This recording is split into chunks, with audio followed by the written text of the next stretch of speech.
Even today, the very name Herod resonates with evil. He is one of the Bible's most notorious villains, the king who slaughtered newborn babies. By this bloodshed, he hoped to kill a child named Jesus, a child already called by some King of the Jews. There is just one verse in the Gospel of Matthew that has made Herod a pariah. But Herod stands accused by history as a brutal king.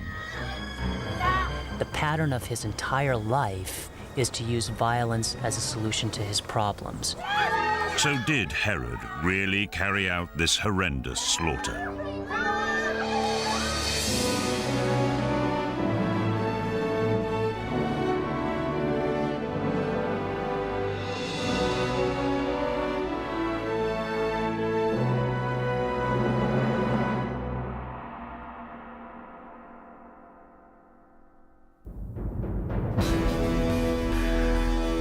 Herod the Great was a giant of the ancient world. A powerful king, he ruled the land of Judea for over 30 years. His legacy includes fine architecture and impressive engineering.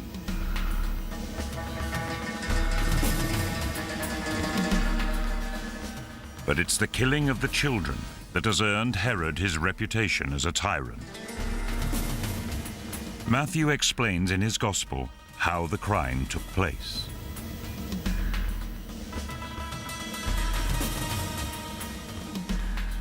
Travelers from the east journeyed to King Herod's palace in Jerusalem.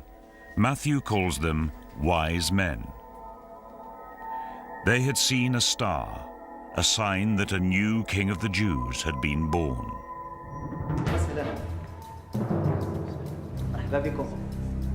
This news troubled Herod. He was king of the Jews. Herod's high priest warned him of a prophecy that a king would be born in the town of Bethlehem. Herod asked the wise men to return and tell him where the child was.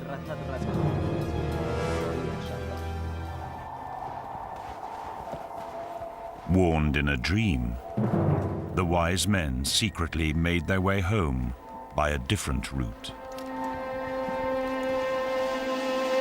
When the wise men didn't return, Herod flew into an uncontrollable rage. According to the Bible, he had planned to kill Jesus and had failed. Herod ordered the killing of every child in Bethlehem under the age of 2.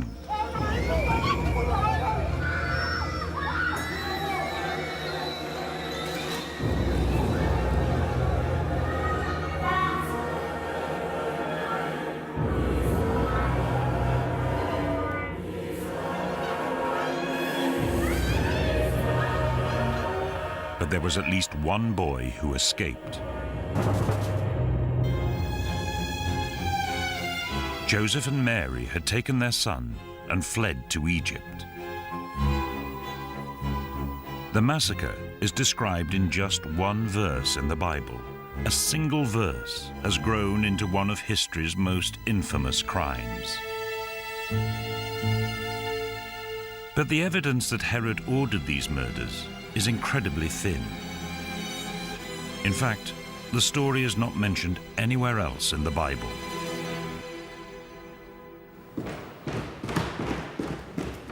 In researching Herod's life, historian Peter Richardson has checked for any references to a mass murder of children. I think it is important that even within the New Testament, only Matthew tells the story, and Luke, who tells of other incidents surrounding the birth of Jesus, told from a quite different point of view, in fact, in Luke. Luke knows nothing of this incident. Luke isn't the only writer who fails to mention the massacre. No other records of it have been found.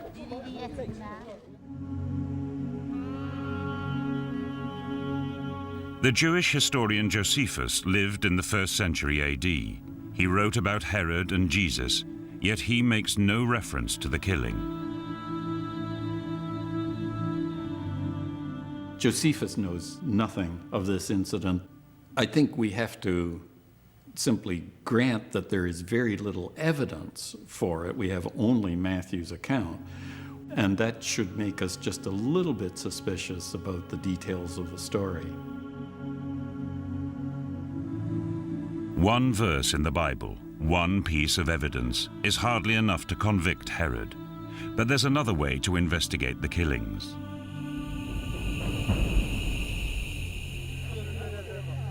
By focusing on Herod himself rather than the historical records, it may be possible to establish if he had the motive and the capability for the crime. Josephus wrote in detail about Herod's actions and even his feelings. He got much of his information from Nicholas of Damascus, Herod's prime minister and court historian. With such rich source material, modern psychology can shed light on Herod's character and personality. Josephus, in the biography of Herod, pays very close attention, unusually close attention, I think, to psychological facts of Herod's life, his paranoia, his violence, his melancholia, and also his greatness. So we get a lot of psychological detail in the biographical portrait of Herod, and that's essential to make sense of Herod's life. So was Herod ruthless enough to commit this crime? Josephus provides illuminating information about his early life.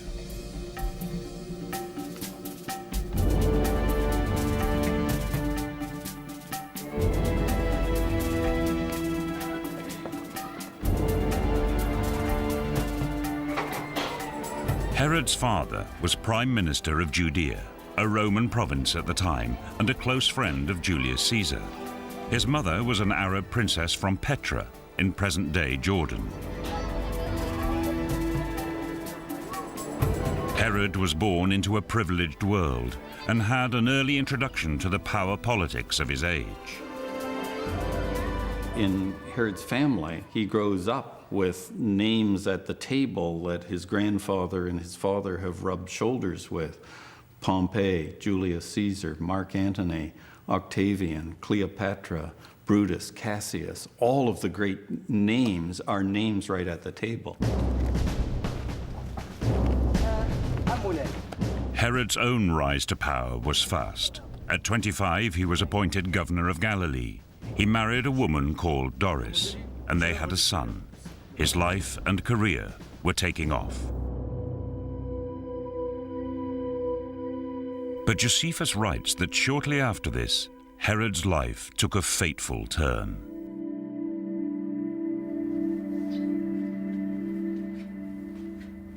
Returning from a successful military campaign, he was made a tantalizing offer. Betrothal to a beautiful teenage girl who was of Jewish royal blood, Princess Mariamne. Mariamne represented a golden opportunity for Herod. She was from the royal family most Jews regarded as the rightful rulers of Judea. Marrying her would be a powerful alliance for Herod. There was just one problem. He already had a wife and son.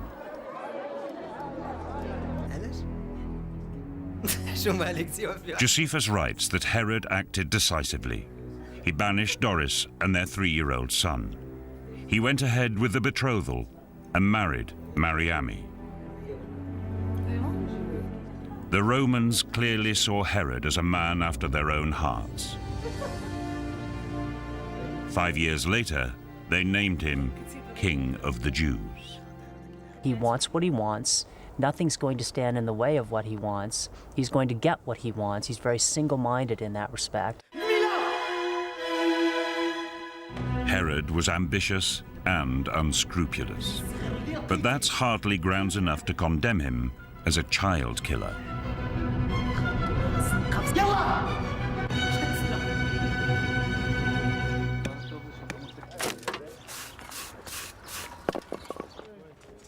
In fact, a very different side of his character emerges from a number of archaeological finds made in Israel over the last few decades.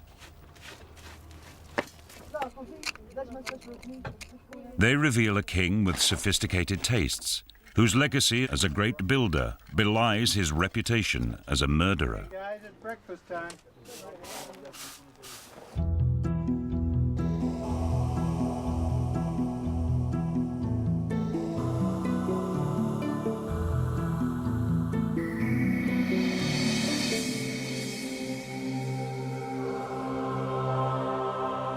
Just south of Bethlehem are the remains of an architectural wonder conceived and designed by Herod.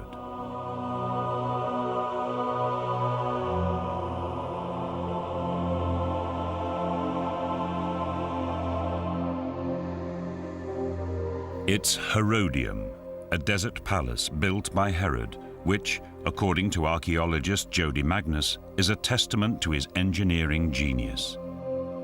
She has excavated inside Herodium and identified its unique design. There are actually two palace complexes at Herodium. There was a palace or palace buildings on top of the mountain, sort of in the mouth of the volcano, if you wish, and a palace complex at the foot of the mountain. And that complex includes an enormous pool that had a pavilion in the middle of it, and the pool would have been used for swimming and perhaps even for boating, and was supplied by aqueduct from springs that were located some miles away.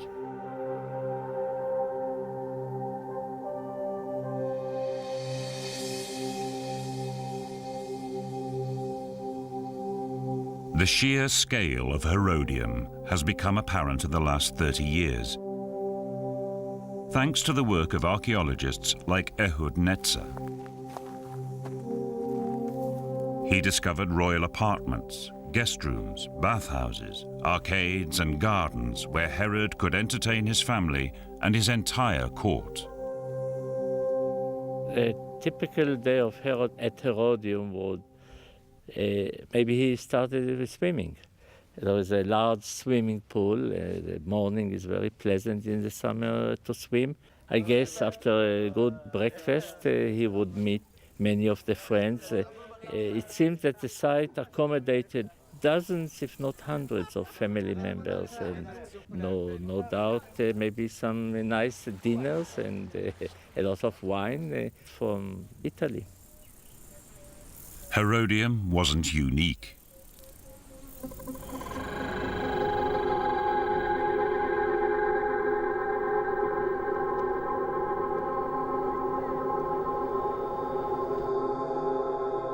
"40 miles to the south, by the shores of the Dead Sea, is the most impressive of all Herod's palaces, Masada. It towers 1,000 feet above the Judean desert.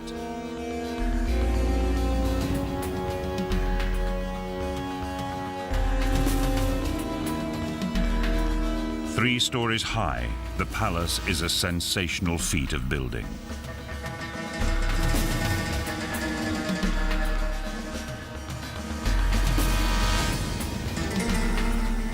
Josephus writes that Herod was directly involved at every stage in the design and the location of his buildings. Achievements like this suggest a highly cultured man, a judgment that's difficult to square with his reputation as a child killer. But there's more than meets the eye at Masada and Herodium. Both palaces say much about Herod's state of mind. What's striking about Masada is that it's more than just a palace. Built on a treacherous mountain in a vast desert, it is an unassailable fortress. A place where Herod could feel safe. It seems the king was terrified of something, and excavations here have revealed the depth of his insecurity.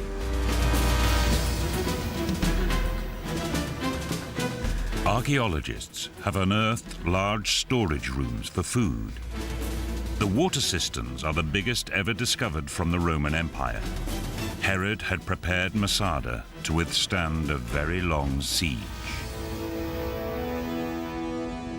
Well, we know that in addition to storing food and water on top of Masada, that Herod also stored an arsenal of weapons. We do know also that Herod, of course, had soldiers stationed on top of the mountain, and in fact, after he died, the mountain continued to be occupied by a small garrison of soldiers.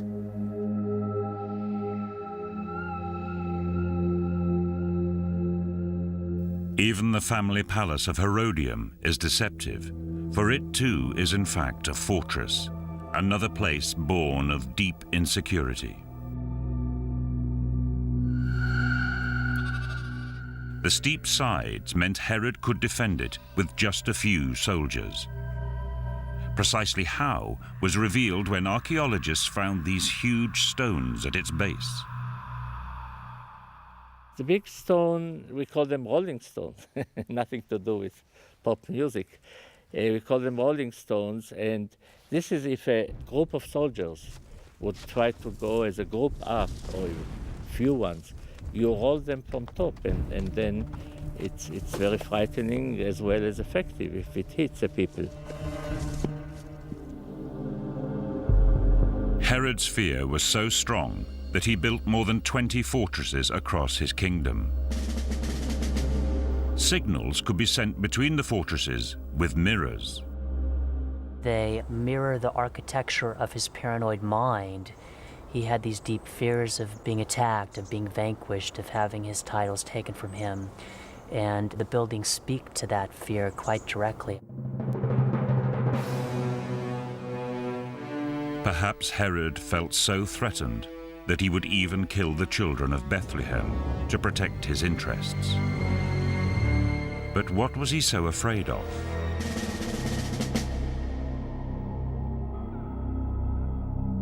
Documents from the period reveal a widespread desire among Jews for a different kind of king.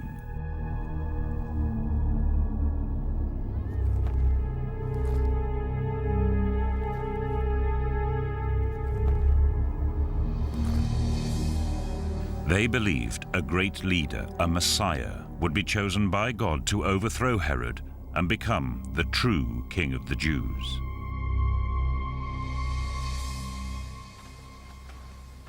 Biblical historian Warren Carter has studied the expectations of the times. In Herod's day, everyone knew the scriptures and their prophecies. We do know that in some Jewish traditions during the time of Herod, there was some expectations among some people of a Messiah. We have some psalms written in the name of Solomon that look for a king in the line of David who will come to Jerusalem and without using military means will somehow expel the Romans. Herod was aware of these expectations and was aware of the threat that they posed.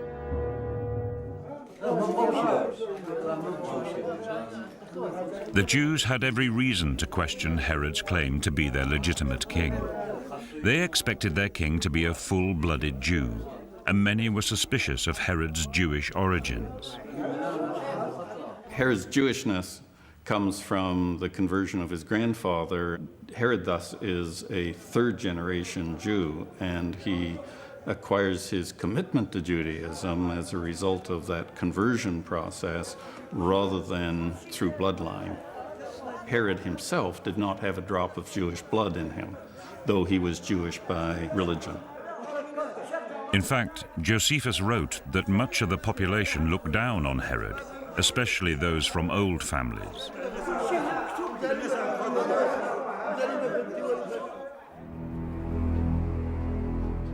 This is why Herod married Princess Mariamne. As a member of the Jewish royal family, she strengthened his claim to the title King of the Jews.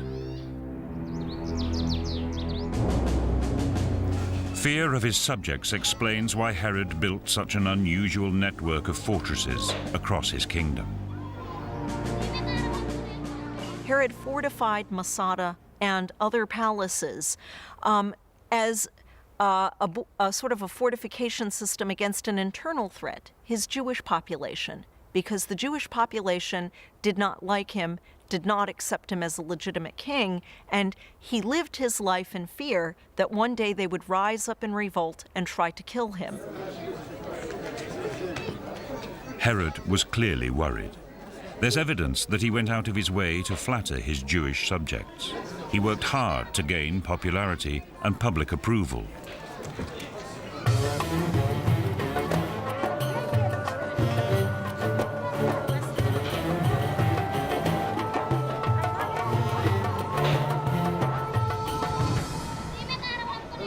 This is the Western Wall, one of the oldest landmarks in Jerusalem.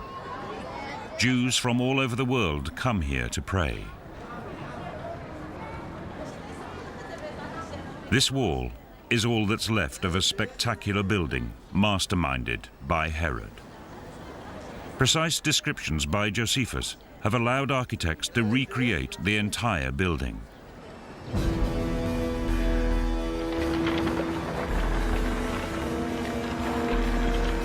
It is the Temple of Jerusalem, and it was Herod's idea.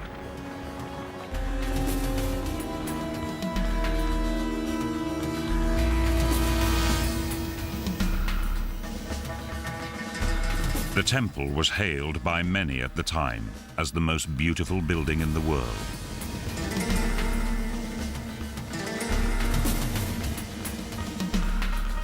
It was a very public attempt by Herod to win the hearts and minds of the Jewish people.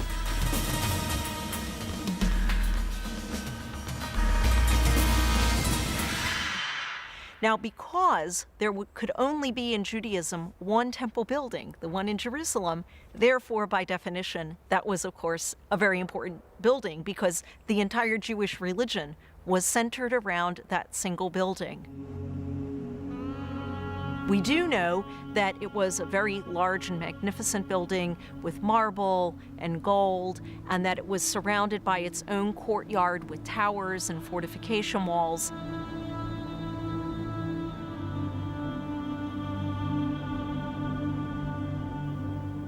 "18,000 workers were employed, and more money was lavished on the temple than on any other building in the history of Judea."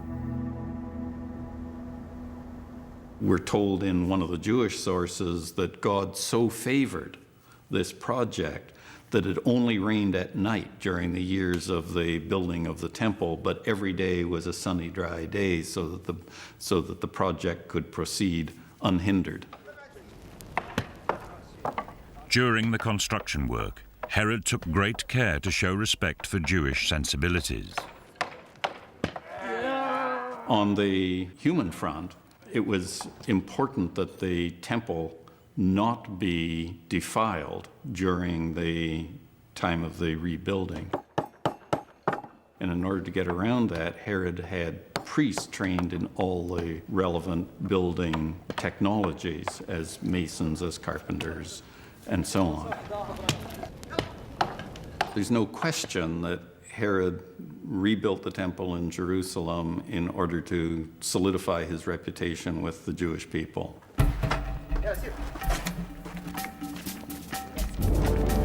With such public devotion to the Jewish faith, Herod should have won the approval of his people.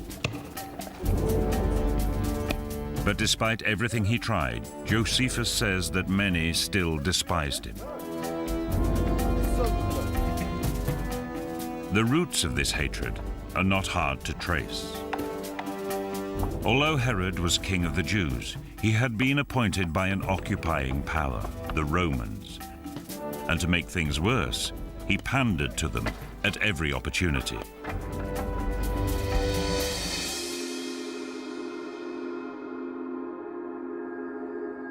In his next building project, Herod took a step that caused great offense to the Jewish population and swept away any remaining traces of goodwill.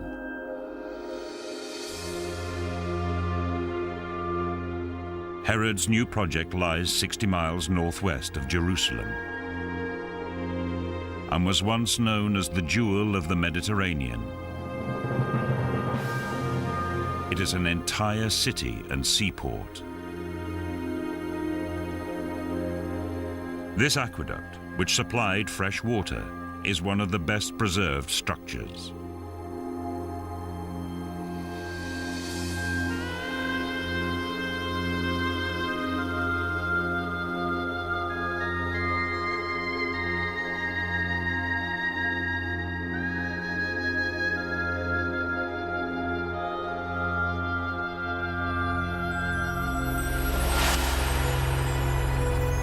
But in naming the city, Herod delivered the highest insult to his Jewish population.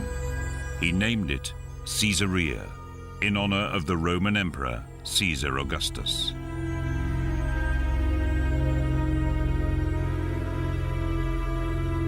Its amphitheaters and arenas were packed with Roman entertainments despised by Jews as decadent and immoral.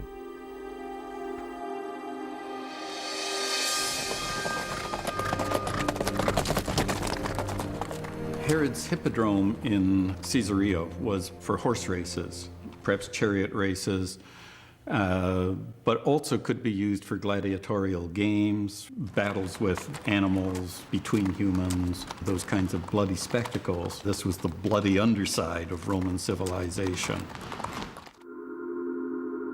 Then Herod committed the unforgivable. He built a temple, not to the god of the Jews, but to a Roman god, the emperor.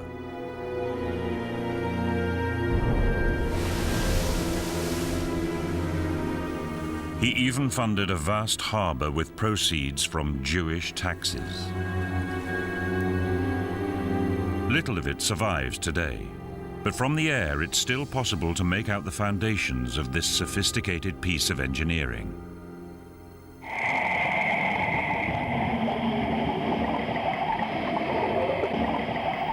Architect Christopher Brandon has been carrying out underwater archaeology that is revealing the true scale of Herod's harbor. What you first see is basically a reef. You think it's just a natural reef. And then you start to see beam impressions, post holes, and you start to realize that this is not a natural feature. This is a man-made structure. Herod used a revolutionary building technique that had just been invented by the Romans. Herod constructed this harbor by floating out wooden boxes which were sunk in a line by filling them with concrete. All it was is an enclosing wall which was always filled with water. So the concrete was poured into the water and set within the water. They formed a solid foundation on which he could then build the rest of the piers that actually formed the harbor itself.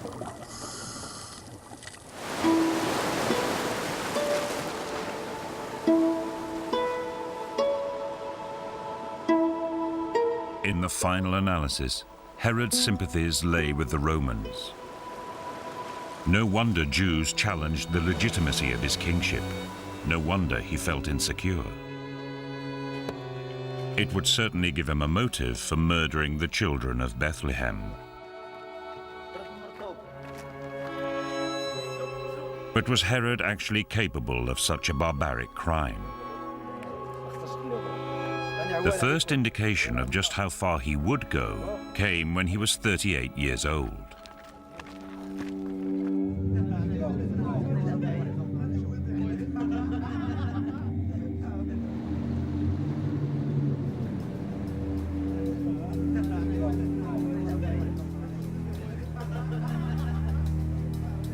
In 35 BC, Herod appointed a new high priest at the temple in Jerusalem. The high priest was second in power only to the king.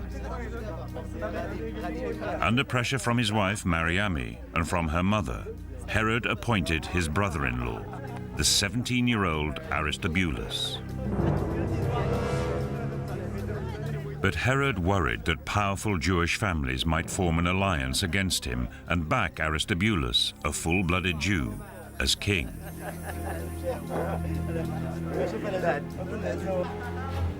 Then, at a party at Herod's palace, Aristobulus was mysteriously drowned.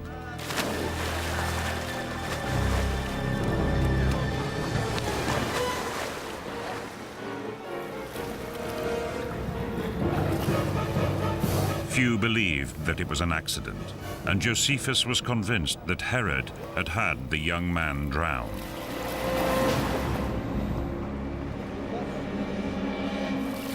Here we find Herod ordering the drowning of Mariamne's brother Aristobulus. And this tells us first that Herod's paranoid, and secondly that he's capable of murder, even though the evidence is rather circumstantial.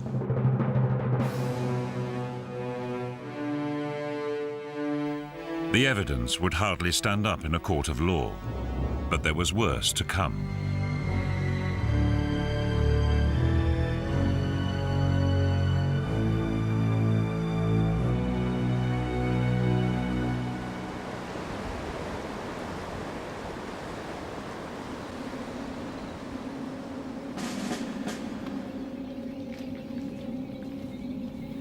Five years later, Rome had a new ruler.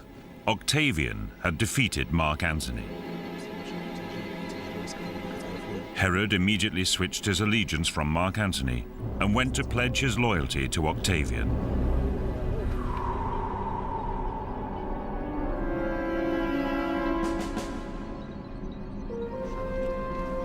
Josephus says Octavian was impressed and confirmed Herod as king of the Jews. This was a risky step for Herod. He left Jerusalem fearing Octavian's retribution for supporting his enemies. In fact, Herod left secret orders for his wife, Mariamne, to be killed if he did not return alive. Josephus writes that he could not bear the thought of her being with anybody else. The relationship between Herod and Mariamne was, by all accounts, volatile, intensely volatile, one might say. It was not, as Josephus put it, of a calm nature. Herod was deeply in love with Mariamne. His love was intense and passionate. On his return, Herod was horrified to discover that Mariamne had learned of his plans to have her killed. Their marriage fell apart. She stopped sleeping with him. I do feel in his heart of hearts that Herod may have slightly resented Mariamne for not loving him with the intensity that he loved her. But that again reveals something about Herod, I think, the fact that he has a very difficult time comprehending other people's emotions, almost as if his view of the world is that everybody should accede to his wishes and be what he wants them to be. Increasingly jealous, Herod put Mariamne on trial.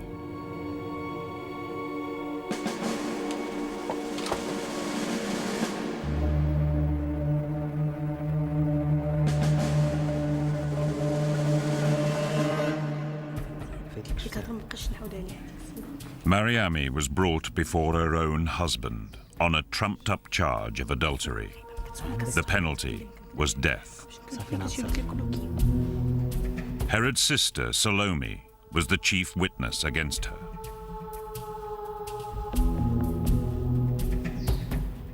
Mariamne's mother, Alexandra, made a dramatic appearance at the trial and testified against her own daughter.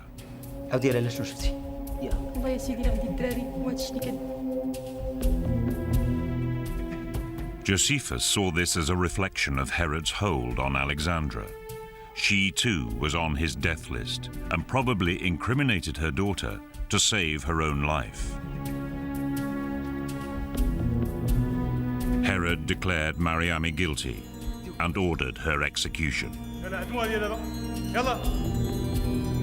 She was just 25 years old and had given him 5 children in 7 years.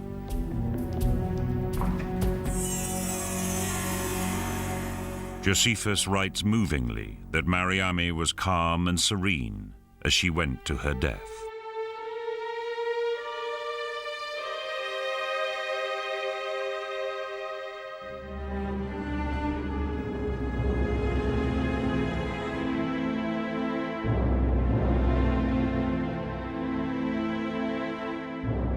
If Herod could kill his own wife, then perhaps he could murder rivals for his throne.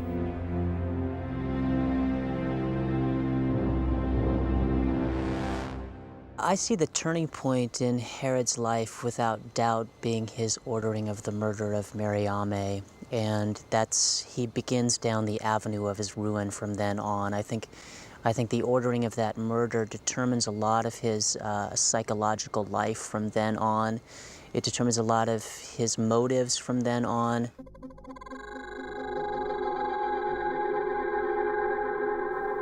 But Herod might argue, in mitigation, that the killing of Mariamne was not a cold-blooded murder, but a crime of passion. And indeed, Josephus reports that Herod grieved for her loss.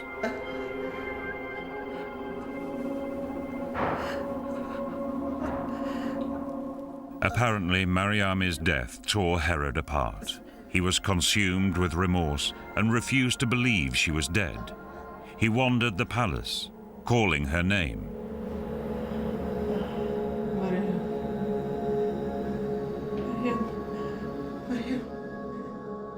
It does, to some degree, redeem Herod's character. He's not thoroughly unlikable. He is capable of love. He is capable of grief. He is absolutely undone by her death. And so we feel more warmly towards him because we don't see him as this vile beast any longer. We see him as this suffering person. While the killing of Mariamne doesn't make Herod a mass murderer, Josephus records that it did push him dangerously close to the edge. He's psychotic. He's hearing voices. He's deeply depressed. He's incapable of carrying on public affairs any longer. So this is a true psychotic break. It's a definite turning point, and it cements his fate. Herod was by now seriously ill. His behavior was erratic, and there were reports of heavy drinking.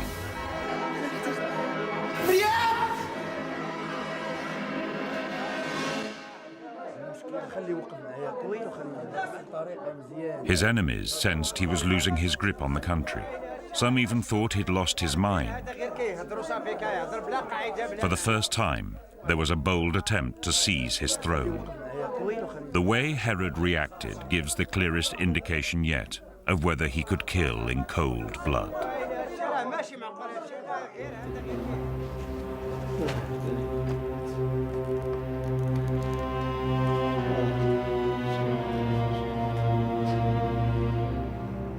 With Herod lying ill, Mariamne's mother made a wild bid for power.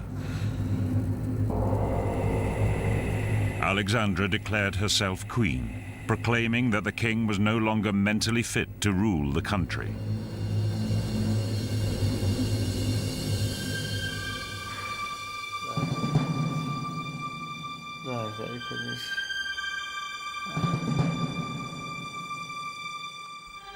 Josephus says she made a fatal mistake. Her action brought Herod out of his lair, fighting. Without so much as a trial, he had Alexandra executed.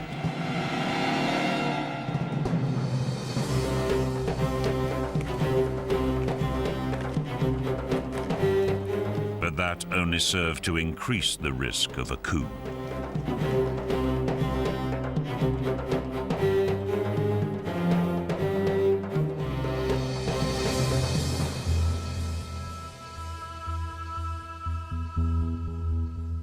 When he was 65, Herod's constant fears were confirmed when he heard that his two sons from his marriage to Mariamne were plotting to assassinate him and seize the kingdom.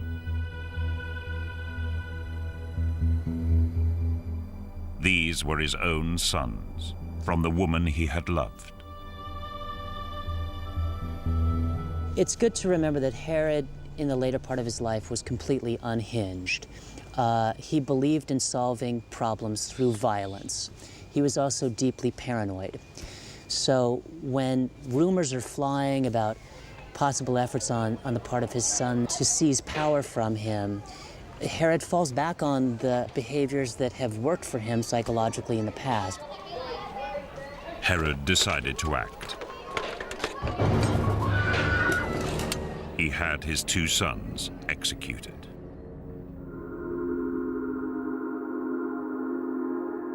In this same year, just 8 miles away, in a manger in Bethlehem, a woman named Mary gave birth to a baby she called Jesus. When the wise men arrived at Herod's court, they met a king who had killed his wife and murdered her brother and her mother. Just months before, he had also killed 2 of his sons.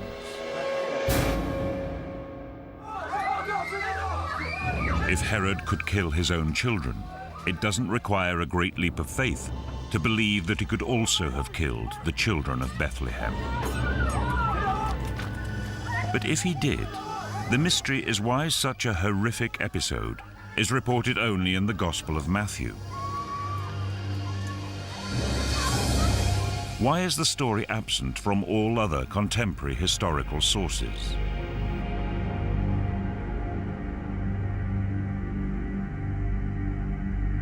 Some scholars now believe that despite everything we know about Herod's paranoia and brutal crimes, there was in fact no massacre in Bethlehem.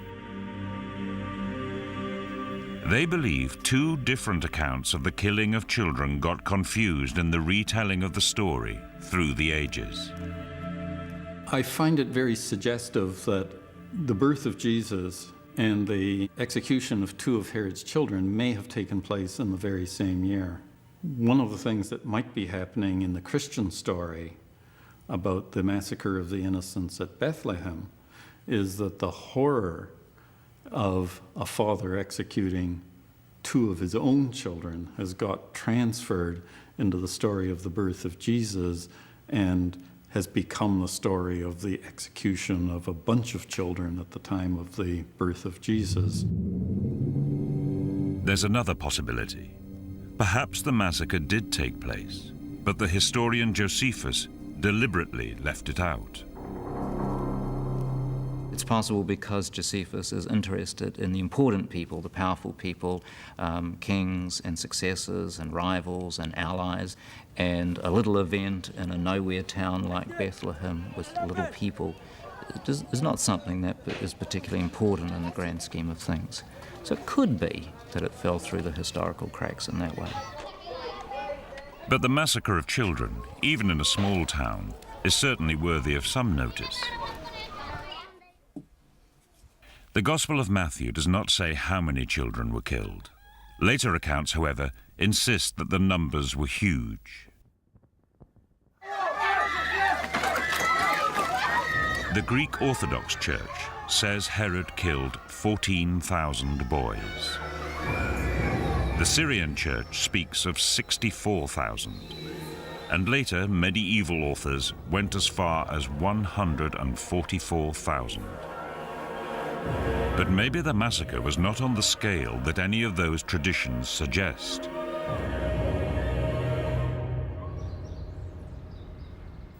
Biblical historian Olu Peters approached this question by looking again at Matthew's account of the killings in the original Greek. The word massacre at times connotes the idea of thousands of people that may have been killed. But if you go back to the Gospel of Matthew, the word that is used there is anaireo. That's the Greek word, not to be translated as massacre, but as the killing of infants. That word can be used for even the killing of one person. So the word as it is used in Matthew does not give you the idea of thousands being killed. In fact, demographic clues from first-century Palestine reveal that Bethlehem was a small village with a population between 300 and 1,000. At any given time, the number of babies under the age of 2 would be only between 7 and 20. So numbers alone may be the reason why Josephus does not mention the murders.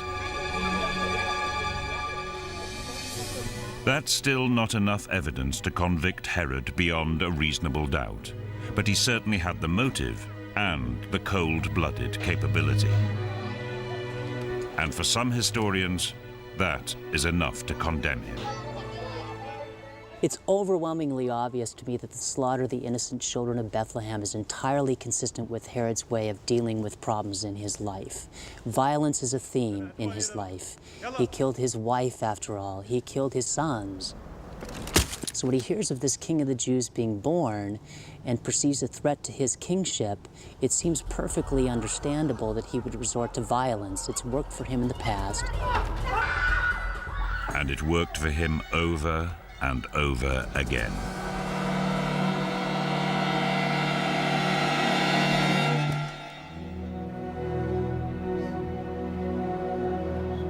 Only 5 days before he himself died, Herod killed another plotter.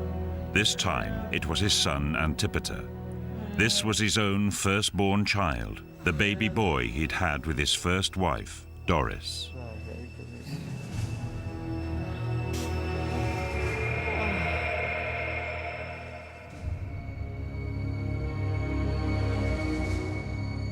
Herod finally died in his 70th year and was buried at his desert palace, Herodium.